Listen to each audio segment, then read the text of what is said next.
Ooh, well, lovely. It tells you when the recordings happen now. Okay, so there we go. Hi, everybody. We're going to get started. Gary Geisler is our presenter. Bruce Nims is here because the Texaco station is his. And Gary has been awesome and done a lot of different programs for us over the last, about a year, Gary? Yeah, a couple of years. Couple of years now. So we do not have his presentation PowerPoint right now. We're hoping it shows up in a little bit, but Gary is going to just talk to us, and I hope you all enjoy. So take it away, Gary. Okay, Becky, I just got a text that Melissa's having computer problems. Can you give me the login information? Do you have those numbers? The Zoom login? Yes. I can send it. Can I email it to her? Oh, no, there she is. Is she on? Melissa Kitchens? Yes. Yes, she's on. Okay, excellent. All right. So I see Steve Hagan is on and I see Bruce is on. So Steve and Bruce, if you would both turn your mute off so that you're live. So when we get to your parts, you can weigh in, okay? Okay. Yes. All right. So this evening we're going to talk about the Texaco station on West Main Street. Among the things that have existed in Decatur for the past 90 years and date all the way back to 1930 is the Texaco filling station at 266 West Main Street. You drive by and take a look, there it sits, proud as ever, even today. It looks great thanks to Bruce Nims, who is joining us this evening, and you're going to get a chance to hear Bruce chat about it. The Texaco station was among the first 20 or so filling stations here in Decatur, but it's different. It's still here after 90 years. Did you know that the world's first purpose-built gas station, in other words, the first station that was built for the purpose of being a filling station, was constructed in St. Louis in 1905. Prior to that, automobile drivers pulled up to a general store, a hardware store, or even a blacksmith shop in order to fill their tanks. And they would take a container out and fill their tanks rather than having a pump out front of a station. I went through the Herald and Review archives to try to find the first filling station in Decatur. Here's what I found. In July of 1913, the North Main Street garage at 530 North Main advertised an outside filtered gasoline station. In August 1914, the Standard Oil Company advertised its plant at 400 East Cerro Gordo, where you could fill up your car. They called it the most complete auto gasoline filling station in Decatur. And in August of 1914, the Decatur gasoline filling station at 121 South Church opened. Now that's right at the corner of Church and West Main, only a block from where the Texaco station is today. And over the next 16 years, there was about 20 stations here in Decatur. So it was not that unusual in the spring of 1930 that a two-story house at what we knew as 266 West Main Street was torn down. In fact, and Bruce might correct me, there may have been two structures that were actually torn down for the construction of the station. Is that right, Bruce? I believe that's correct, yes. Yes. And there was a contractor by the name of J.O. Fields who lived out on the west side of Decatur. And Mr. Fields was the contractor who actually built the station. And there was enough construction of filling stations going on in the early 30s that he specialized in the construction of filling stations. The formal opening of Joe Gallivan's Texaco Super Service was on August 2, 1930. There you can see the announcement of it in the newspaper. And interestingly, he advertised complete car care with gasoline, oil, lubrications, and car washing. For the opening, you can see he gave away flowers for the ladies and cigars for the men. At the time that the Texaco station opened, there was a car dealership on the other side of the street at 257 West Main, which was run by J.E. Downing. In 1930, the 200 block of West Main Street was a collection of shops, stores, offices, apartment buildings, and some homes. West Main was a busy corridor from downtown to Millikan University. And you can see this is an aerial photograph of Decatur from about 1930. And if you look at that photograph, you can locate downtown Decatur. And if you look on downtown Decatur, you can see the arrow is pointing at where we think is the location of the station, which would have been about the time that it was built. So you can see West Main Street coming from downtown Decatur, and the transfer house, I don't see the transfer house there. So you're on Wood Street, go up a block north. Okay. All right. Okay, thank you. All right, we're on Wood Street there, so just slightly north of that. All right, you can see it. Okay. In the same month that the Texaco station opened, the city of Decatur was, of course, just beginning to spread out, and Oak Crest Avenue, which in the west section of Decatur, was just being paved. There was a streetcar that still ran on the tracks down West Main Street, but a new bus system was announced in December of 1930. And so with the bus system, the streetcars came to an end. In 1930, there were 4 different Texaco stations that opened in Decatur. And here's where they were located at. Of course, 266 West Main, but also East El Dorado Street and Illinois Street, East Wood Street and Webster Street, North Main Street and King Street. And I know for at least 2 of those other locations that the buildings are still standing, although they're not filling stations anymore. As I say, Joe Gallivan opened the West Main Texaco at 266 West Main. Now, there was a lot of service stations in Decatur in the 30s, all the way to the 60s. But the service came with a personal touch, and the owner was usually on the premises and often doing mechanical work at his station. There was an interesting article in the newspaper in 1942, and you can see the article here. So, of course, with the war, there was a lot of crunch on how much gasoline could be used, how much rubber could be used for tires on passenger cars. And here you see a meeting that took place, I believe, at the Moose Hall, in which, and all these people, all these gentlemen are operators of and dealers of filling stations in Decatur. And they're all there to have a meeting to decide whether they're going to close all the service stations in Decatur at night during the war. And in fact, they did vote to close the stations. And on Saturdays, they would be open until 10 o'clock. So it's interesting to see, first of all, so many of the operators of the filling stations. And secondly, it's interesting to see the level of cooperation among the various station owners. The West Main Station remained a Texaco station for 68 years, but it changed hands from Gallivan's Texaco. And here's all the various owners of the station that you can see. Going right up to 1988 when the Hardwick family owned it. Actually, I think at the very end, he changed it to a Union 76 station. Is that correct, Bruce? That's what I understand, yes. Mm-hmm. Yes. And then after that, when the station was closed, it became a cleanup shop and they were cleaning up cars. Now, let me turn the clock back to when I graduated from high school in 1970. I'm showing my age now. It was still Hardwick's Texaco, but across the street at the time was the West Main Liquor Store. Just to the east of that was Smith Tire Company.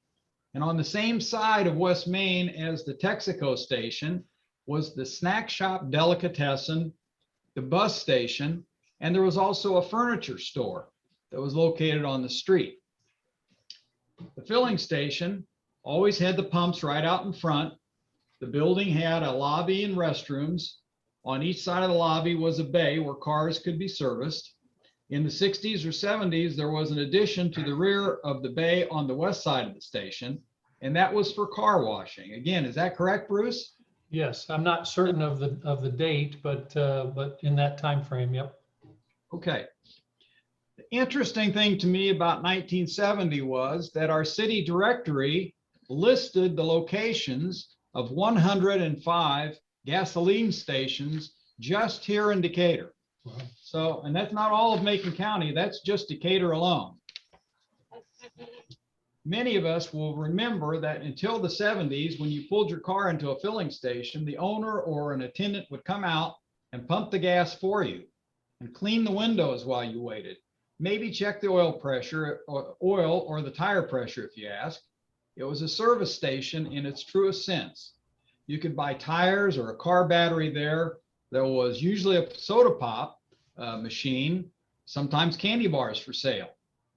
Steve Hagan, who is also joining us this evening, and his dad, Red Hagan, had a service station located at the corner of Westwood, and here's the location, Westwood and Oakland Street, where the University Dog sits now. Steve, will you tell us a little bit about how stations were run back then around Decatur in 1970? Sure.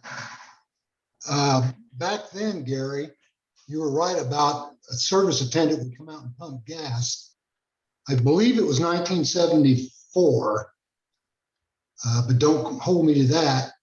But the Illinois legislature actually had to pass legislation allowing for self-serve, because up to that point, it was illegal for anybody else to pump gas that did not work at a service station.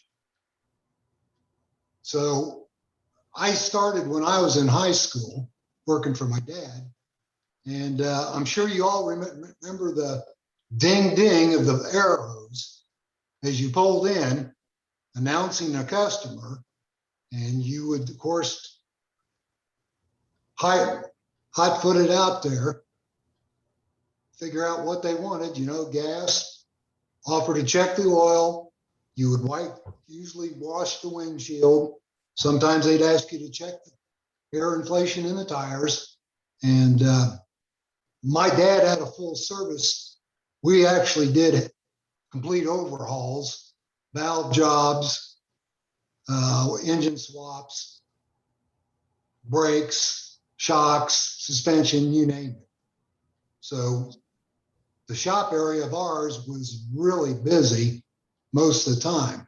Now, the photo you've got up here, Gary, is interesting in that that was taken in 46 or 47. And that's the corner of Wood and Oakland. My dad's in the middle. But if you'll look, that back wall there was the old wall to the Varsity Theater, and further back was Eisner's. That station at that point, that building was actually on an angle. It was the station I worked in, the back wall of it backed up to the wall there you see in the background. Steve, But I spent, pardon? Back in the day, and you and I talked about this this week, there usually was a soda pop machine outside of the service stations. Isn't that right? Yes, my dad had a Coca-Cola, and it was one of the old ones with the handle that you would crank down after you put your 10 cents or whatever in.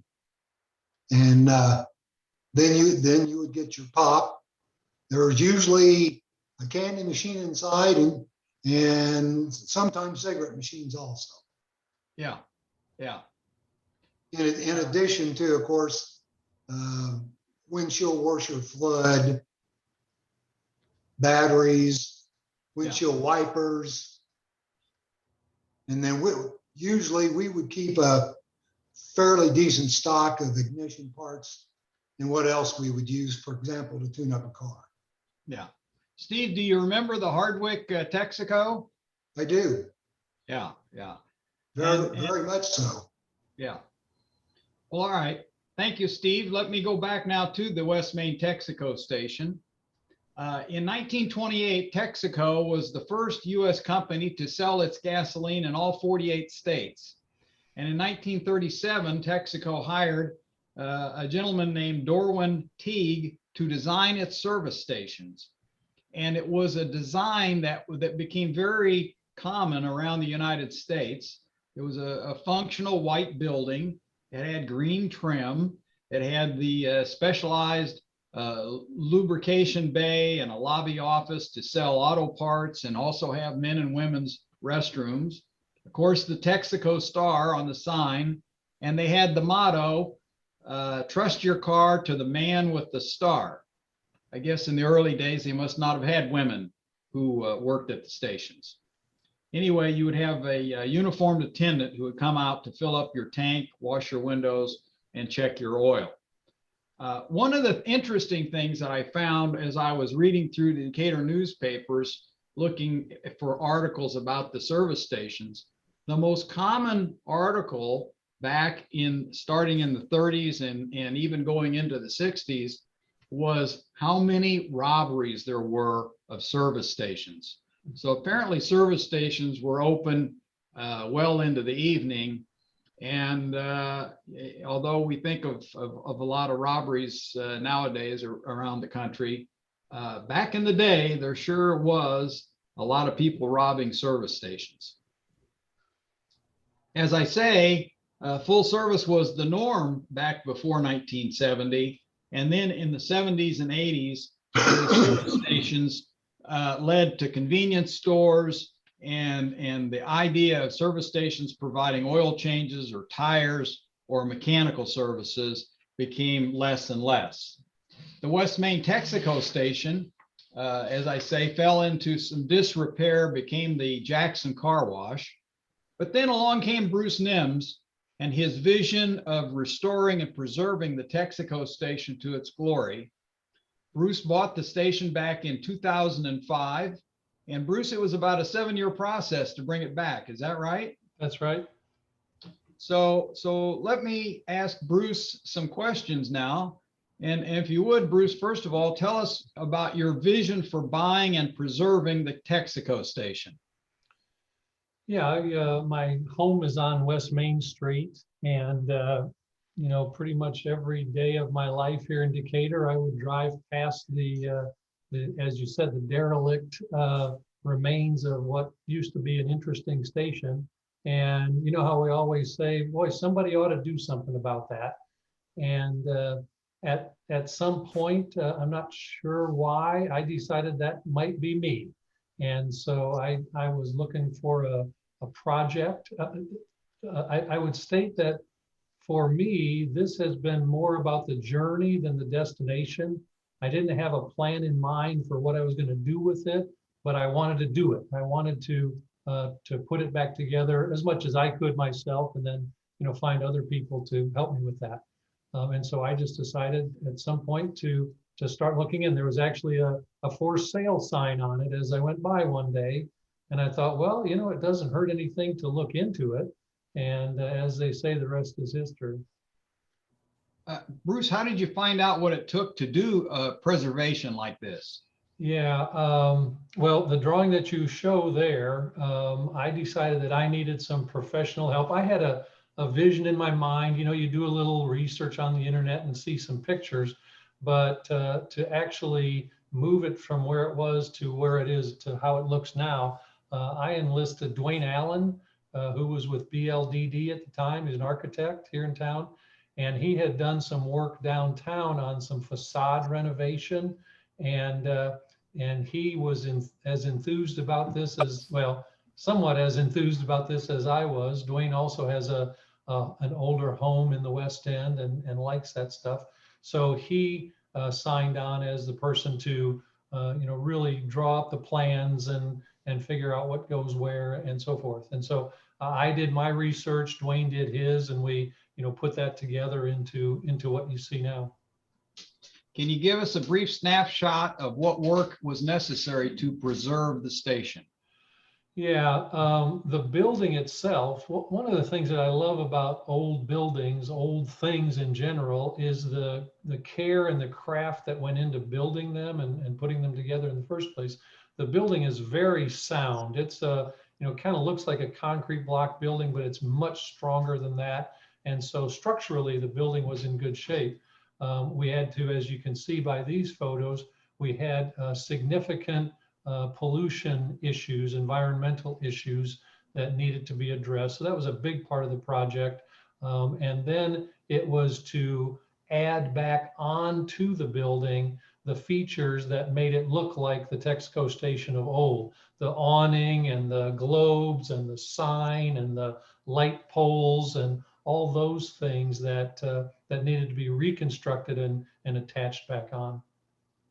You can see the on one bay, on our east bay, it's an oil change pit. So basically a full basement underneath the east bay.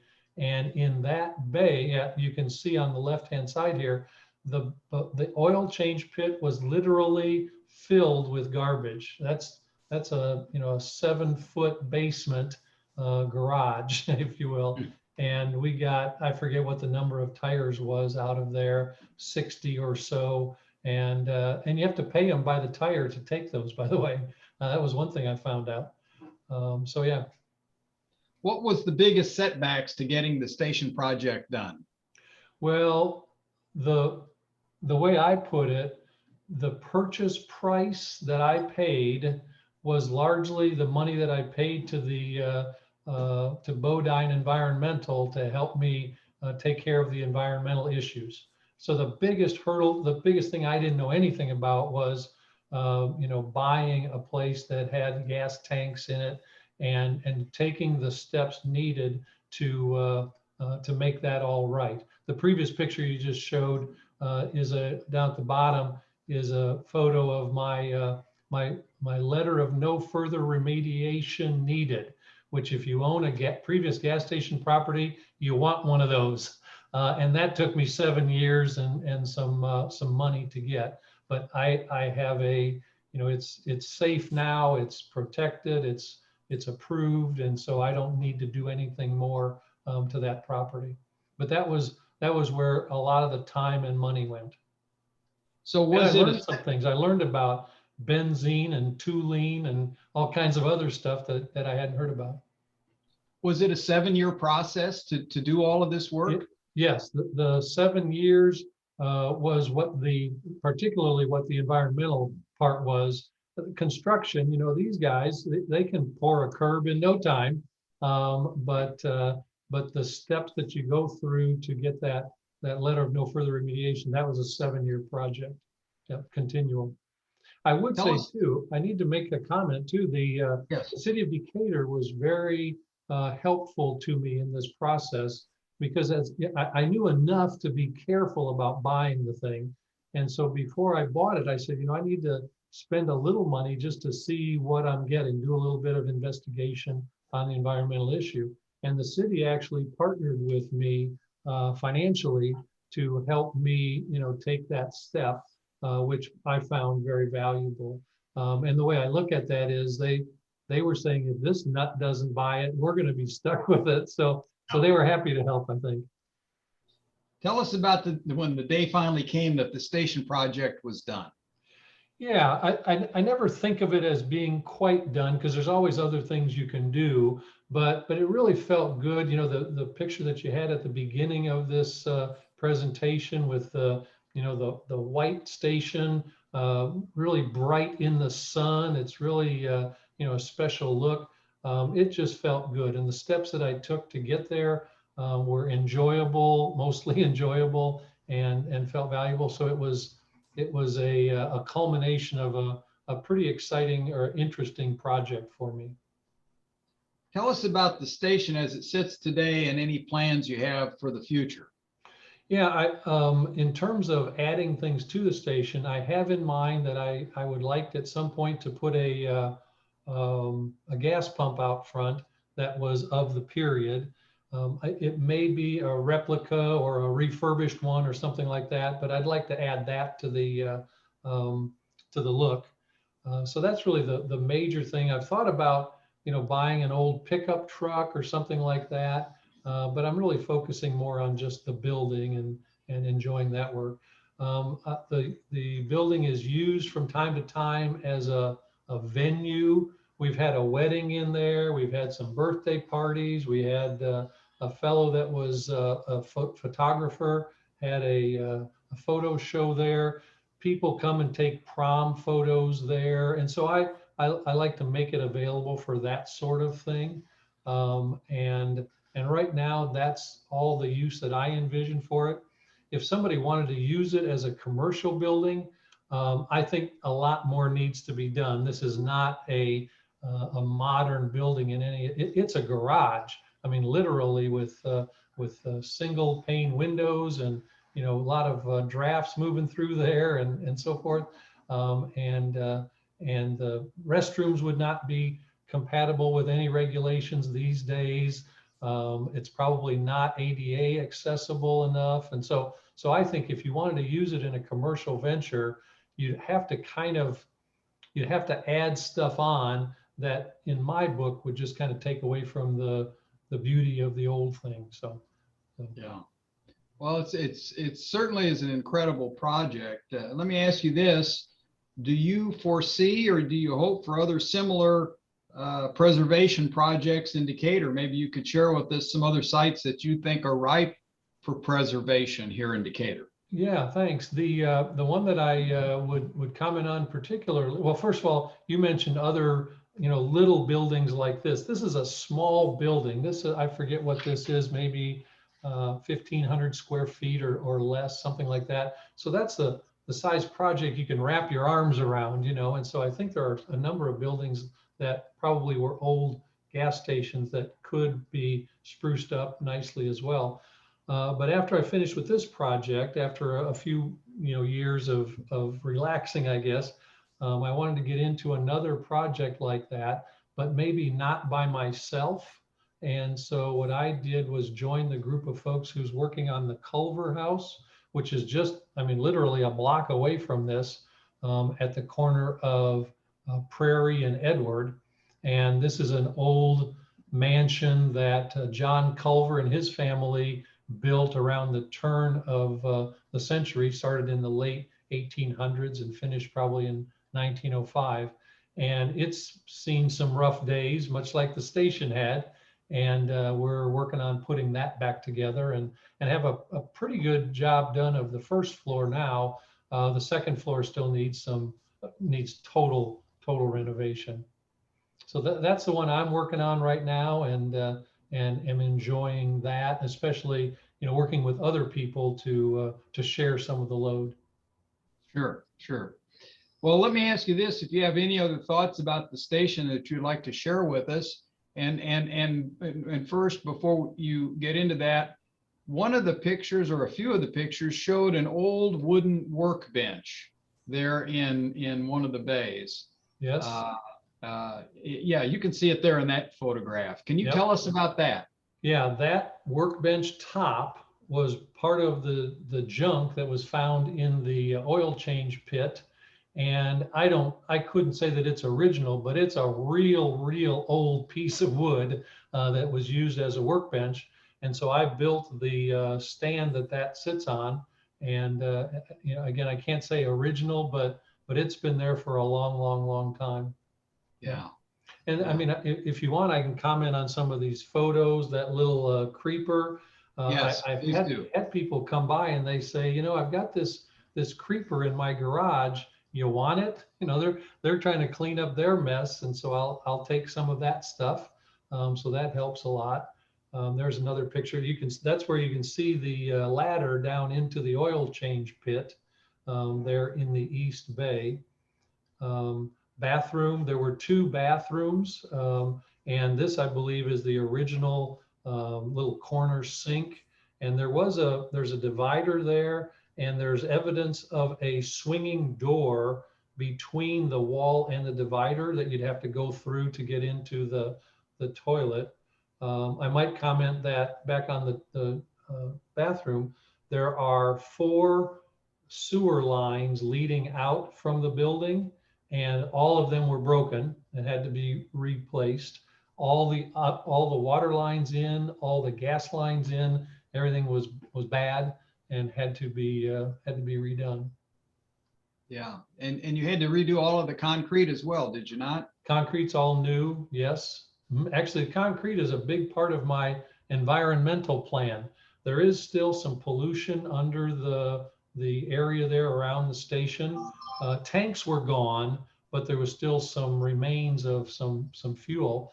And so the EPA has the cover rule. As long as you cover it sufficiently that water's not going to get in and make it seep further away, then that's an acceptable level of remediation. So the concrete was a big part of that plan.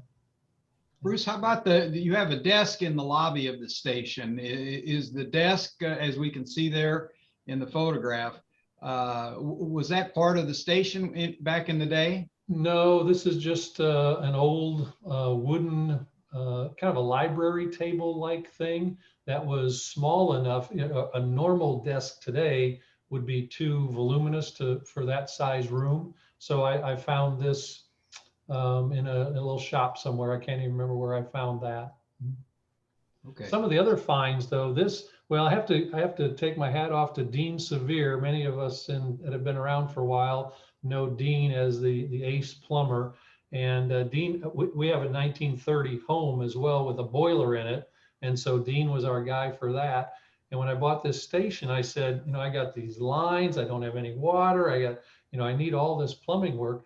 And so he was kind of my partner there for a while, doing all the plumbing activity. And this was one of the things that he had found in one of his, research tours. And so he helped out a lot and even provided some of the items. During your work on the station, were you contacted by anyone who was a prior operator or families of prior operators? Not operators, but family, yes. The Hardwick family had been in Decatur, and Mrs. Hardwick was still here in town when I first bought the station. I think she's since passed away. But the son of Butch Hardwick was going to a Milliken homecoming activity one day and drove by and saw me there. I think at the time I was taking the old oil burning furnace apart and throwing it out on the front to try to get it out of the building. And so he came by and looked around, had some photos of things maybe in the 60s that he sent me later on. But he also he said that, at the peak of the roof, there used to be a Texaco logo up there. And when I bought the place, if you look at the old deteriorated buildings, there was just a plywood square up there. He said, when we changed over to Union 76, we took that stained glass Texaco star out of there, and I've got it at home in my basement. Would you like that? And I said, well, yeah, I think we can work out some sort of a deal on that. So he brought that to me, and I made a replica of it, put the replica up in the peak, and then have the fragile old original star in the office of the station hanging on the wall. Wow, thanks. But by the way, up in the roof, up in the attic above the office, there was still the old electrical and reflector where the light bulb would go that would shine out through that star in the peak. And so I just put a light bulb in there and flipped it on. So that was cool. Yeah. Well, it's an incredible project that you've done, Bruce. We sure appreciate what you've done for the community. Well, thank you. I wonder if anyone has any questions for Bruce. If you do, just unmute yourself.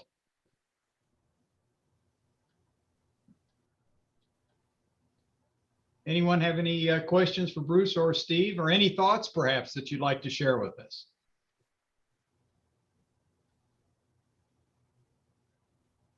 Well, if not, let me finish by saying again that Bruce's vision and energy, and certainly his dollars, has more than just restored this station and preserved the old business location, but it really has done something that elevates our community. And for me, I often drive down Main Street from my home to get downtown just because that station's there. So I get a chance to drive by the station. So thanks again, Bruce. We appreciate it. Yeah, my final words, Gary, if I could, I'd just like to say, you know, I drive by that station too, and I smile when I go by. And if somebody else in town does that as well, then that works out well for me. That's what I like to see happening. Yeah, that's fabulous. Well, everyone, let me finish by saying that September the 21st, we have a new short film about Decatur firefighters that we're going to show that night. We've been filming now. There's been some incredible stories told by some of our local firefighters. We've got some pretty interesting footage. So please be sure to join us the evening of September the 21st. Bruce, any final thoughts?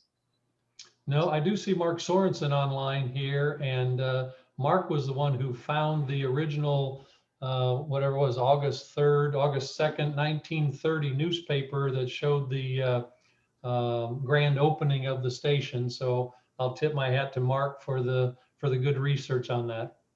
Great. Well, we thank you again. Bruce, thank you. Steve, thank you for joining in and helping us out. And Melissa, thank you again for the presentation. Becky, thank you as well. So everyone have a great evening. Thank you guys for coming. Thanks so much. Thank you. Thanks, Bye. Gary. Thank you.